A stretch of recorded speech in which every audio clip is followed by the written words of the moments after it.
महाकालेश्वर भगवान की जय। ओंकारेश्वर भगवान की जय। श्री हनुमान जी महाराज की जय। संत सद्गुरुदेव गौ माता की जय।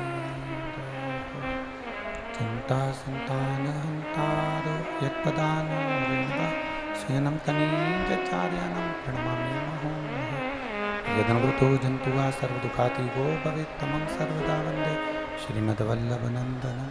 अज्ञानतिमिराघास्य ज्ञानजयशलाकया चक्षुरुन्मीलितेन तस्मै श्रीगुरवे नमः। नमामि हृदय शेषे लीलाचिरद्देशयनं लक्ष्मीसहस्रनाम्भि कलानिधिं। चतुर्भीष्व चतुर्भीष्व चतुर्भीष्व त्रिभिस्तवा षड्विजायते योऽसो पञ्चधा हृदये नमः। बोल विश्वनाथ भगवान की जय।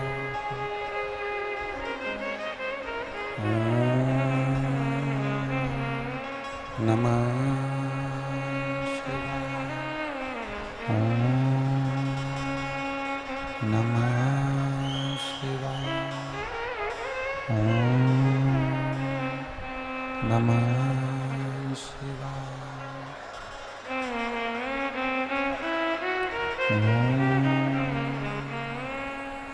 नमः शिवाय। नमः शिवाय। नमः शिवाय।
नमः शिवाय। नमः शिवाय। नमः शिवाय। विश्वनाथ भगवान की जय। महाकालेश्वर भगवान की जय। ओंकारेश्वर भगवान की जय। कुबेरेश्वर महादेव की जय। श्री हनुमान जी महाराज की जय। हर हर महादेव। हर हर महादेव। हर हर महादेव। हर काशी विश्वनाथ ओगड़दानी त्रिकालदर्शी कैलाशी अविनाशी भगवान शिव, जिनकी पुनीत पावन शिव महापुराण की कथा संपूर्ण विश्व के कल्याण हेतु बाबा देवाधिदेव महादेव की कृपा से श्रवण करने का सौभाग्य आप और हमको प्राप्त हुआ है। कथा के मुख्य यजमान के रूप में श्री हनुमान जी महाराज तो विराजित हैं, साथ में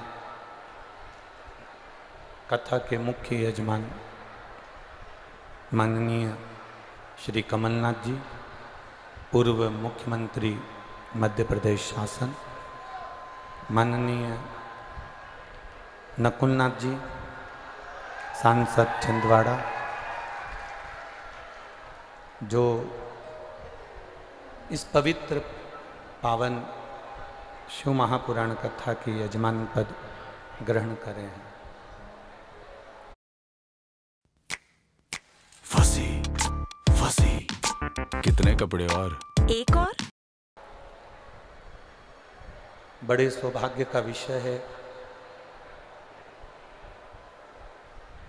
छिंदवाड़ा नगर की पवित्र पावन भूमि,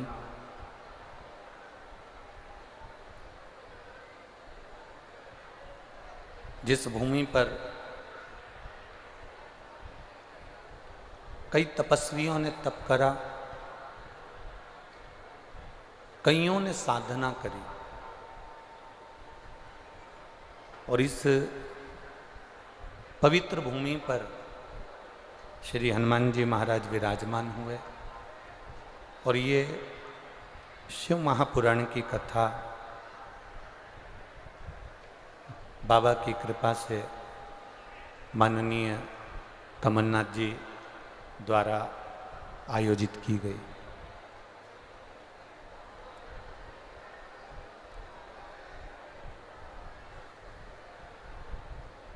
मैं माननीय कमलनाथ जी से कहना चाहूँगा, इन पत्रों में कम से कम 100-150 पत्र ऐसे होंगे जो आपने किसी के बच्चों को एजुकेशन कराई, किसी की बीमारी में आप खड़े रहे, और किसी के लिए आप रात भर खड़े रहिए, उनके पत्र हैं।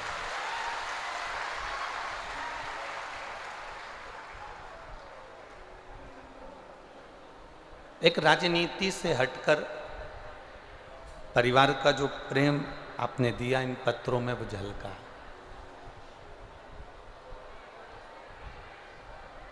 हम ज़्यादा पत्र तो नहीं पढ़ते इस तरह के, क्योंकि किसी को ये लगे कि हो सकता है कि यजमान परिवार कथा कराया इसलिए बोला होगा, पर ये पत्र यहीं रह जाते हैं।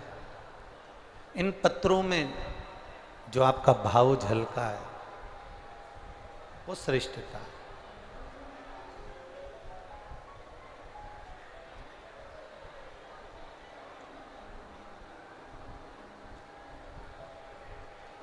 एक भक्ति का जो बल होता है,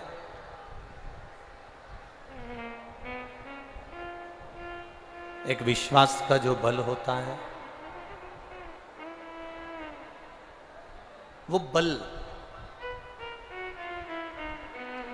हमें कहीं दूसरी जगह से प्राप्त नहीं होता। वो बल हमें अंदर से तप कर कर, साधना कर कर, अपनी भक्ति के बल पर उसे प्राप्त करना पड़ता है।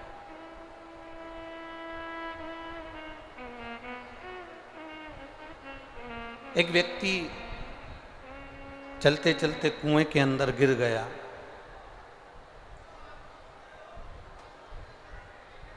अब व्यक्ति चलते चलते कुएं के अंदर गिर गया। कुएं की जो दीवार थी वो पानी से पूरी चिकनी हो चुकी थी।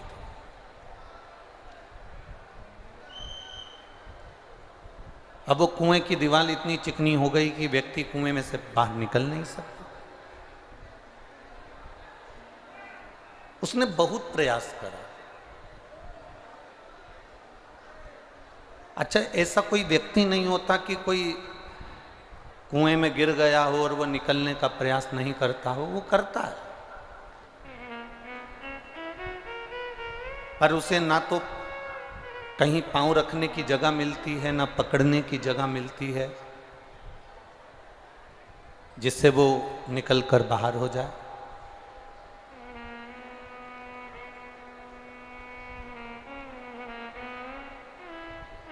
अब कुएं में गिरा हुआ व्यक्ति आखिरी में करता क्या है कि केवल एक काम करता है, वो तेजी से आवाज लगाता है कि कोई पथिक, कोई उस मार्ग से निकल कर जा रहा हो, कोई उस रास्ते से निकल कर जा रहा हो, तो वो हमको बाहर निकाल दे रस्सी डालकर। वो प्रयास करता है।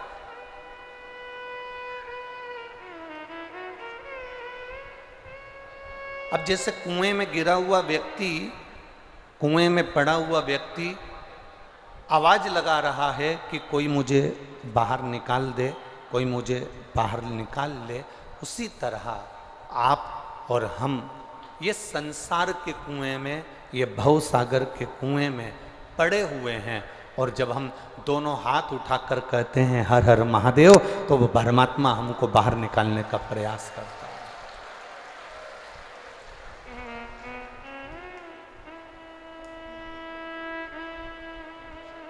अब उसमें जरूरत किस चीज की है?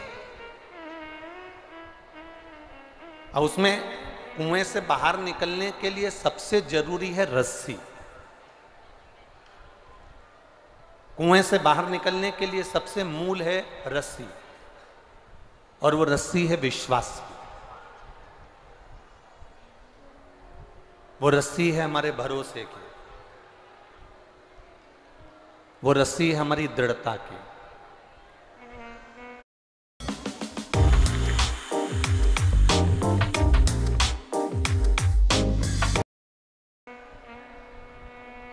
जब हमारे विश्वास की रस्सी मजबूत हो, और विश्वास की रस्सी मजबूत हो और भरोसा अगर पक्का हो, तो ये निश्चित है कि विश्वास की रस्सी के बल पर परमात्मा की प्राप्ति हो जाती है और हमारा जीवन का आप रूप कल्याण हो जाता है।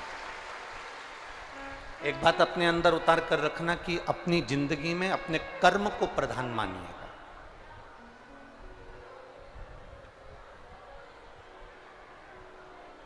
अपने कर्म को प्रधान मानिए, और यदि अपने कर्म को हमने प्रधान मान लिया, अपने कर्म को श्रेष्ठ मान लिया, तो ये निश्चित है कि परमात्मा भी तुम्हारा साथ देना चालू कर देगा। अब कोई दिन भर घर में बैठा रहे, दिन भर घर में सोता रहे, दिन भर घर में रहे और सोचे कि मेरा पेट भरा जाए या मेरा कोई काम हो जाए, तो ये नहीं हो सकता।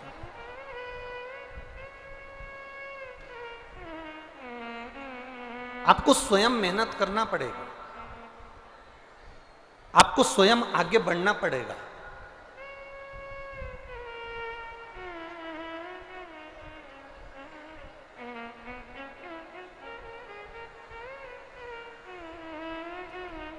हम तो कहेंगे कि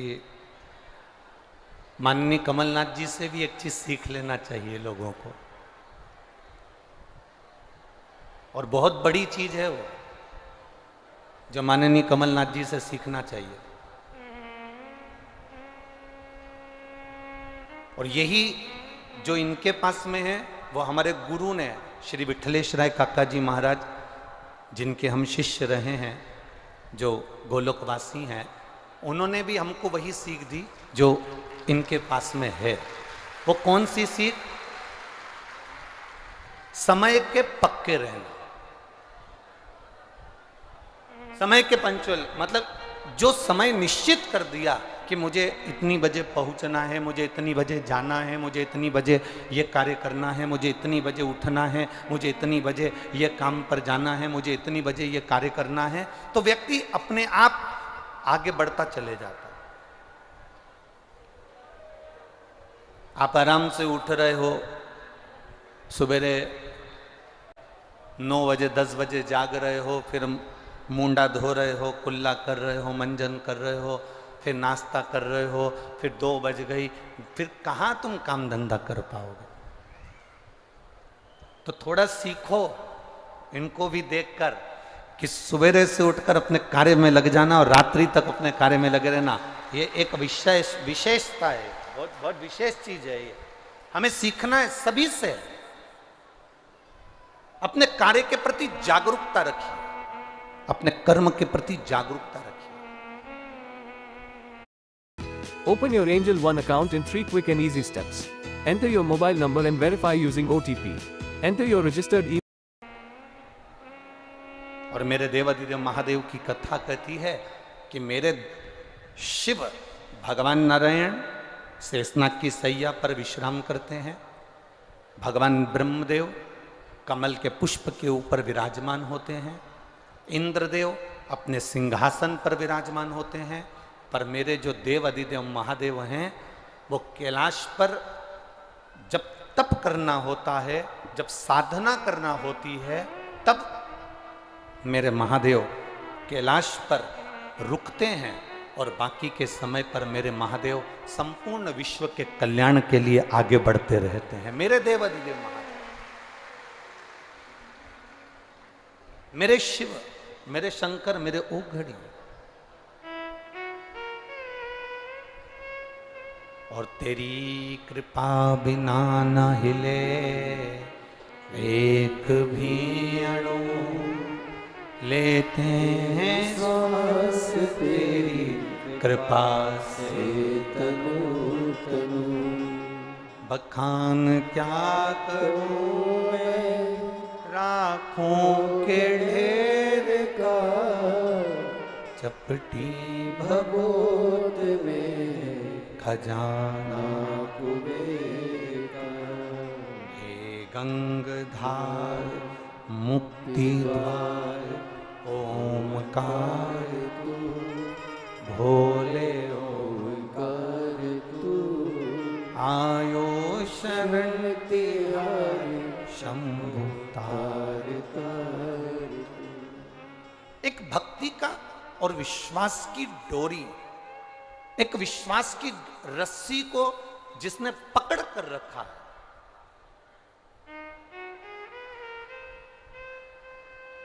विश्वास की रस्सी को जिसने पकड़ लिया, विश्वास की रस्सी को जिसने पकड़ कर रखा, वो संसार सागर में कभी डूबा नहीं।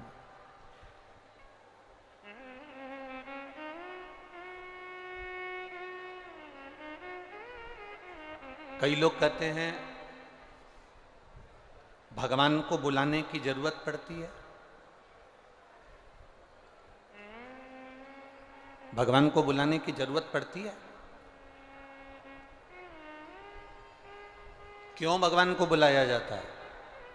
कई लोग कहते हैं अगर भगवान है, परमात्मा है, शंकर जी हैं, नारायण हैं, ब्रह्मा जी हैं, इंद्रदेव हैं, यदि परमात्मा है तो फिर अगर परमात्मा है तो इनको बुलाने की जरूरत क्या है?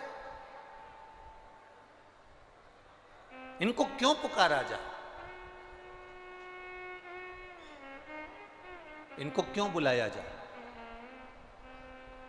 हम निवेदन करेंगे, मां को मालूम होता है कि मेरा बेटा 4 रोटी खाता है,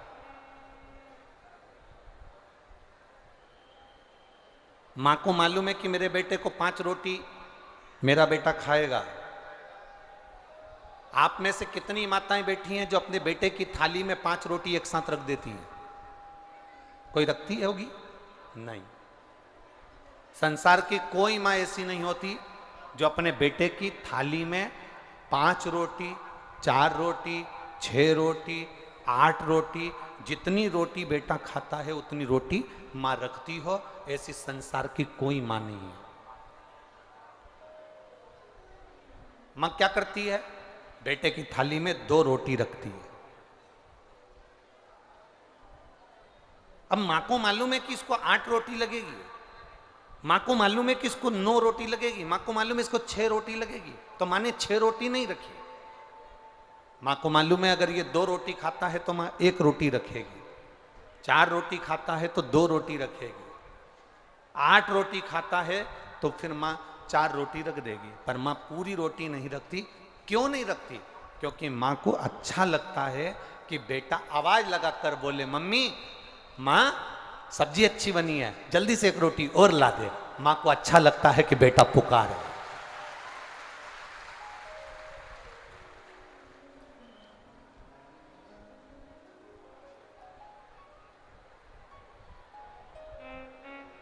मां को अच्छा लगता है कि बेटा पुकारे। लोग कहते हैं अगर भगवान है तो उनको पुकारने की क्या जरूरत है, भगवान है तो उनको बुलाने की क्या जरूरत है, भगवान है तो उनको क्यों पुकारा जाए। हम कहते हैं मां अपने बच्चे की वाणी सुनने के लिए तैयार रहती है, उसी तरह मेरा भोले बाबा आपकी वाणी सुनने के लिए तैयार रहता है कि ये पुकारे मुझे।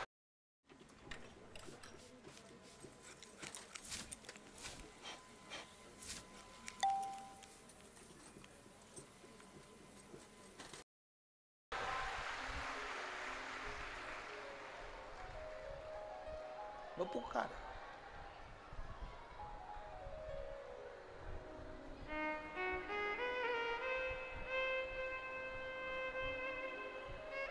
पतंग उड़े आकाश माने, डोर थारा हाथ मां।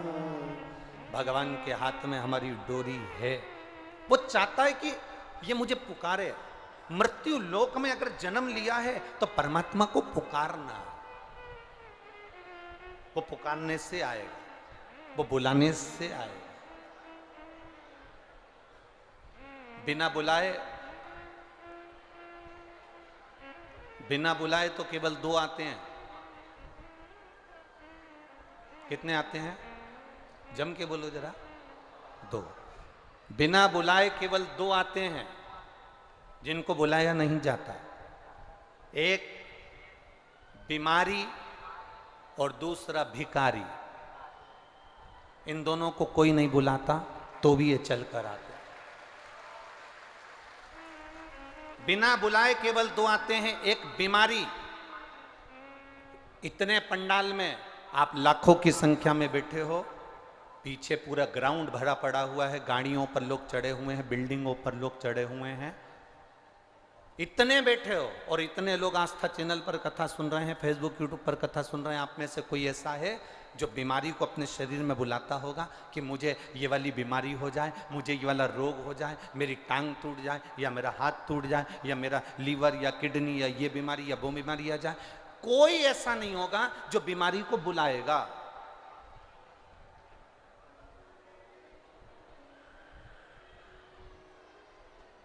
ना बीमारी को कोई बुलाने को तैयार होता है, ना भिखारी को कोई बुलाने को तैयार होता है। ये दोनों बिना बुलाए आते हैं। शरीर में बीमारी आती है तो अपने आप आ जाती है, बिना बुलाए आती है, और शरीर में बीमारी अपने आप आती है, अपने आप।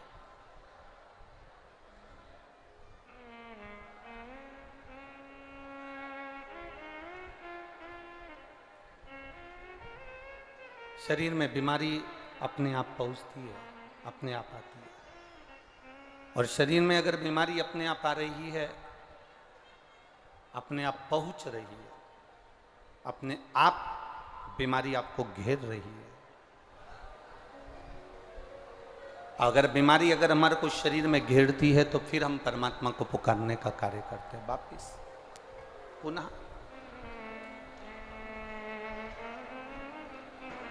परमात्मा को बुलाया जाता है, भगवान को पुकारा जाता है कि खाली ना जाता कोई दर से तुम्हारे, खाली ना जाता कोई दर से तुम्हारे, मैं भी खड़ी हूँ बाए फसारे, अपने हृदय से लगा लो, गिरा जा रहा हो, उठा लो, भोले अपने दर से अब तो न टालो, गिरा जा रहा हो, उठा।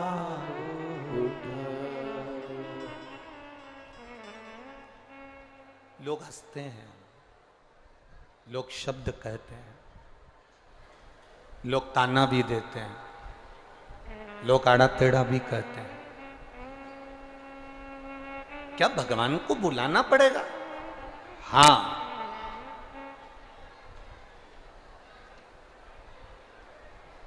भगवान को बुलाना पड़ेगा। क्या भगवान को आवाज लगाना पड़ेगी? हाँ,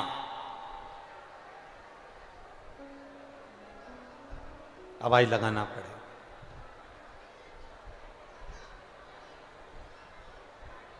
क्या भगवान को आवाज देकर प्रार्थना कर कर आमंत्रित करना पड़ेगा?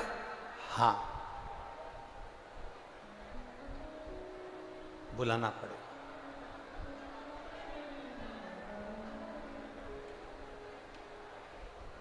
जब हम किसी को नाम लेकर बुलाते हैं तो वो आता है।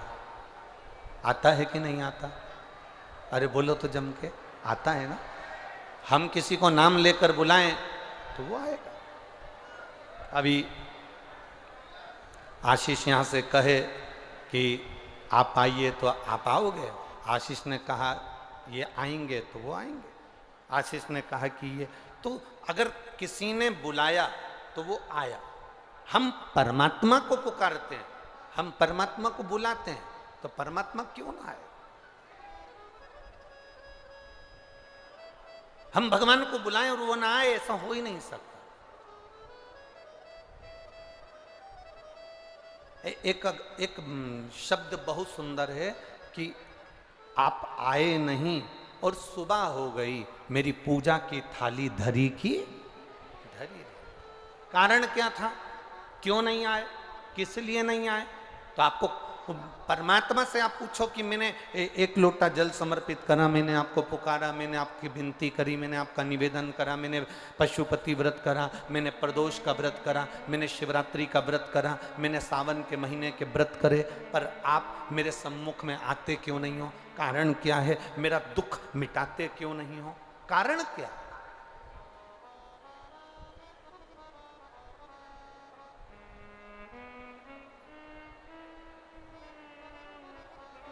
आखिर कारण क्या है कि मेरा दुख नहीं मिट रहा? मेरी तकलीफ क्यों नहीं समाप्त हो रही? मेरा कष्ट क्यों नहीं जाता? कारण क्या? तो भगवान देवाधिदेव महादेव से अगर पूछोगे कि कारण क्या है, अभी आप आगे कथा में श्रवण करेंगे, कथा में आप सुनेंगे कि विदर्भ नगर में, विदर्भ नगर के अंतर्गत और विदर्भ के अंतर्गत अमरावती नगर में भगवान देवाधिदेव महादेव, अमरावती नगर, मेरे शिव, मेरे ओघड़ी,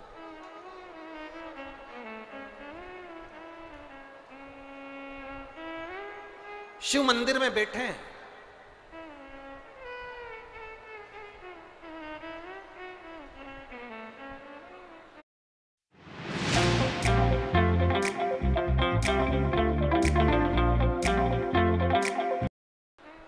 शंकर और पार्वती दोनों बैठे हैं।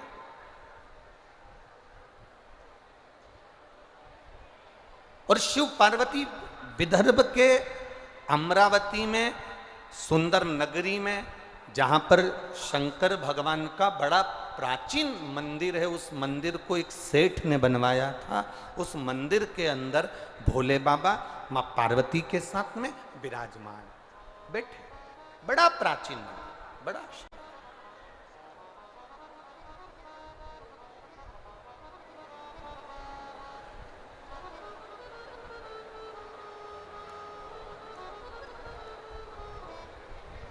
आज आपको एक बात कहना चाहते हैं, बड़ी बड़ी सुंदर बात है शिव महापुराण की, अपनी जिंदगी में उतारिएगा जरूर।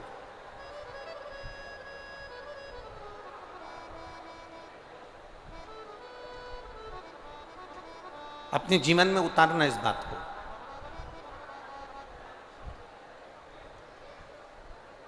एक पानी का कुआं, बावड़ी, तालाब, सरोवर,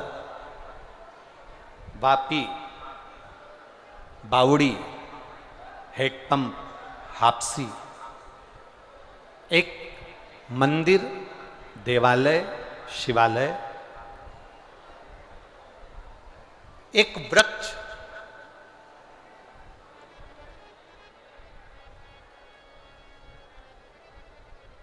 ये तीन चीजें ऐसी हैं, कुआं, तालाब, बावड़ी, सरोवर, हेडपंप, ये तुमने अगर लगवाया है और इसमें जितने लोग पानी पिएंगे, जितने घरों का गुजारा हो जाएगा,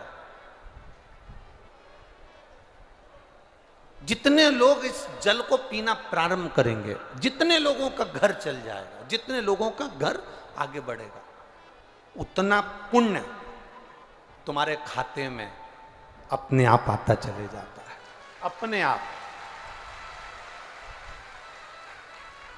वृक्ष, अगर वृक्ष आपने लगाया और उस वृक्ष की छांव में बहुत गर्मी पड़ रही है, बहुत धूप पड़ रही है, और उस वृक्ष की छांव में अगर कोई पथिक बैठ गया, किसी वृक्ष के फल किसी के काम आ गए, किसी को उस वृक्ष की छांव प्राप्त हो गई, तो उसके बैठने, जितने उसके नीचे बैठेंगे, उसका पुण्य जिसने वृक्ष लगाया है उसके खाते में चले जाता है, उसके खाते में पहुंच जाता है। और तीसरे नंबर पर है मंदिर, देवालय, शिवालय। जब हम बनाते हैं उस देवालय, उस शिवालय, उस मंदिर में जो फर्श लगाया जाता है, पत्थर लगाया जाता है, जो टाइल्स लगाई जाती है, उस पत्थर पर जितने भक्तों के चरण पड़ते हैं उतना पुण्य हमारे खाते में पहुंचता चले जाता है, जिसने उस मंदिर का निर्माण करवाया। एक मंदिर, जलाशय और वृक्ष बहुत जरूरी है।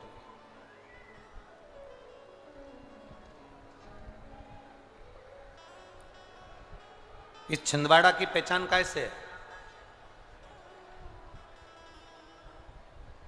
ये छिंदवाड़ा की पहचान है किस चीज से? यहाँ की प्रकृति, यहाँ का हरा भरा और यहाँ का वातावरण से छिंदवाड़ा की एक पहचान है।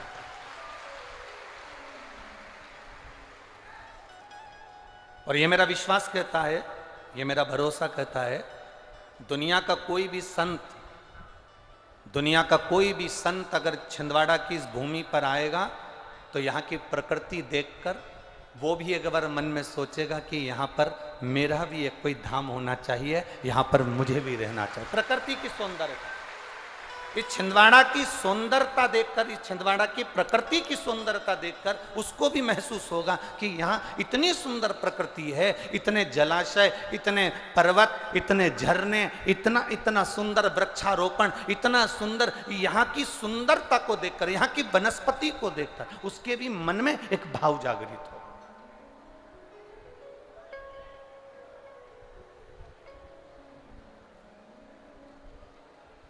अब आप कहोगे कि गुरुजी हमारी छिंदवाड़ा इतनी सुंदर है, इसके बाद भी तो आप अपने भवन से निकलते नहीं हो देखने के लिए। एक बात बताएं आपको, देखने का तो हमारा बड़ा मन करता है, पर तुम जहां जाते हैं वहां ऐसे कूच देते हो कि हमारा मक्खन बना देते हो।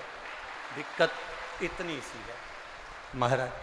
अब कहीं पाँव इधर रख रहे, कहीं पाँव उधर रख रहे, और बड़ी आफत। अब कल का ही प्रसंग ले लो। अब कल तो किसी को बताया नहीं था कि लाला का जन्मोत्सव हम वहाँ पर या मनाएंगे। ये तो मालूम है कि लाला का जन्मोत्सव मनाएंगे, पर ये थोड़ी ना मालूम था कि तुम लोग आओगे वहाँ पर, है? अब मालूम पड़े हुए तो छोटा हाल, वो तो धन्यवाद हुआ अग्रवाल जी को जिन्होंने वहाँ व्यवस्था करी। तो छोटा सा एक तो हाल, और वो हाल में अब उन्हें डेकोरेशन वगैरह सब कर दिया और उसमें भरा गए ज़्यादा लोग, तो जितने फुग्गे लगे थे तुम्हारे बैठने से ही दब दब के फट फट हो गए। अब जन्मदिन मनना था 12 बजे, मन गया 8 बजे। अब करो क्या उसको।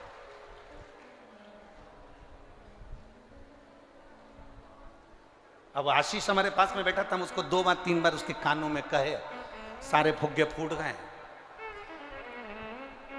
जितने बैठे हैं उनका मन है कि तुम अभी से कर लो, नहीं तो कुछ भी नहीं बचने वाला है। हम तो जाने में प्रकृति की सुंदरता का आनंद तब है जब आप आनंद के साथ उसकी एक मस्ती में, उसके एक आनंद में, जैसी प्रकृति सुंदर है, जैसी उसकी आनंदता सुंदर है, वैसी आपके भीतर की प्रकृति और आपके भीतर की आनंदता होना चाहिए, तब दिल की आनंदता बढ़ती है।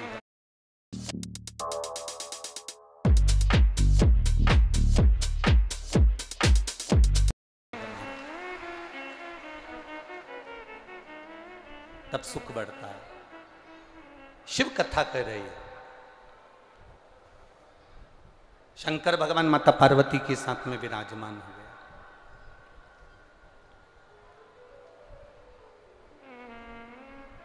शंकर भगवान माता पार्वती के साथ में विराजमान हुए और रिटर्न आ रहा है, रिटर्न आ रहा है।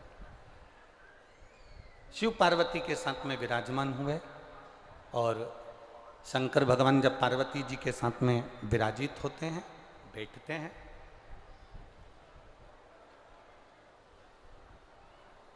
तब कुछ दिन निकल गए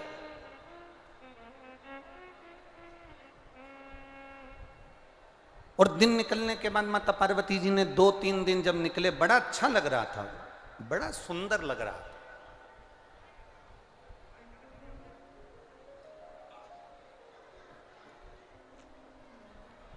सारी दुनिया में घूम कर आओ, सारी दुनिया में घूम आओ एक बार आप जाके, और एक बार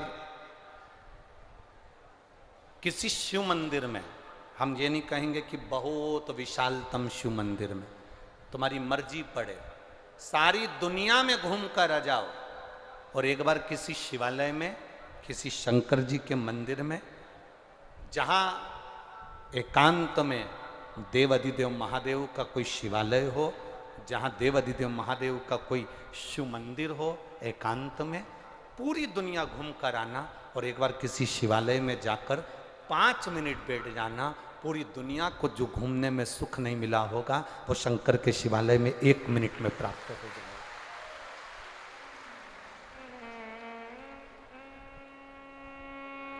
प्रकृति की सुंदरता के कारण देव अधिदेव महादेव बैठते वहीं पर हैं जहां उनको करुणा करना होती है, जहां उनको कृपा करना होती है, जहां उनको दया करना होती है। शंकर वहीं बैठते हैं जहां दुनिया के लोगों को कृपा करना होती है और शिव महापुराण की कथा में वही पहुंचते हैं जिनको भोलेनाथ हाथ पकड़कर ऊपर की ओर बढ़ाना चाहते हैं। नहीं जाते नहीं तो लोग। छिंदवाड़ा में लाखों लोग होंगे, बहुत लोग होंगे, पर सब कथा में नहीं पहुंच सकते।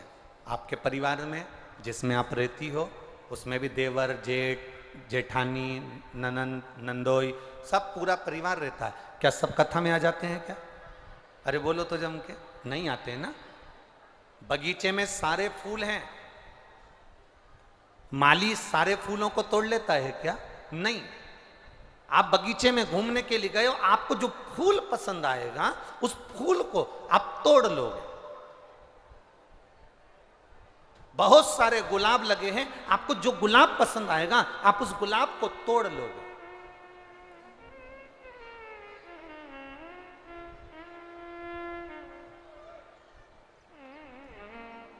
आपको जो फूल पसंद आया आपने वो फूल तोड़ा।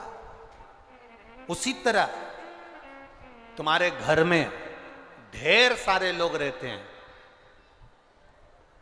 और रहना भी चाहिए।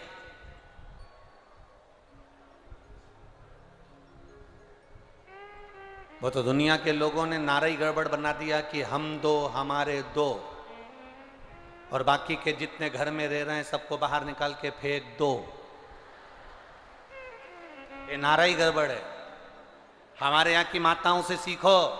ये माताएं आज भी सीख रखती हैं पुरानी पुरानी। जब भी बर्तन लेने जाती थी, 6 थाली, 6 कटोरी, 6 चम्मच। बोलो री जी हो, सही है कि गलत है?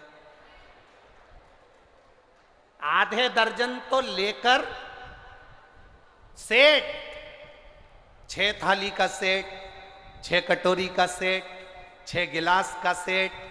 बोलो बोलो जी हो, जरा बोलो छिंदवाड़ा वाली हो, सही है कि गलत है?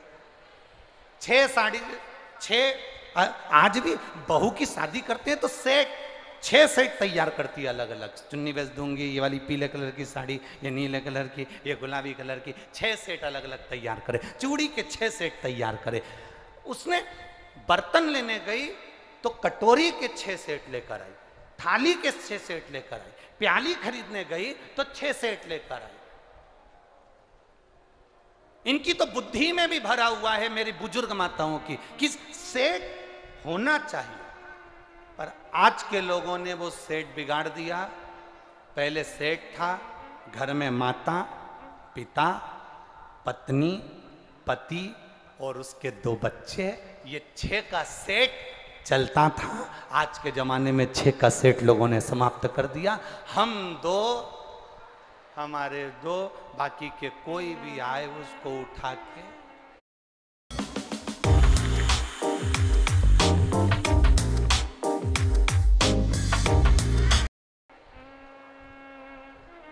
बस अपन खुश रहना चाहिए, अपन को आनंद में रहना। ना ना ना ना, शिव पुराण कह रही है, भगवान शंकर का चरित्र कह रहा है, शंकर भगवान का आनंदमय स्वरूप कह रहा है, भगवान शिव की कथा कह रही है कि पूरे की पूरे आप कथा में नहीं जा सकते। कोई एक परिवार में से कथा में आकर बैठ गया, और परिवार में से अगर एक भी कथा में आकर बैठ गया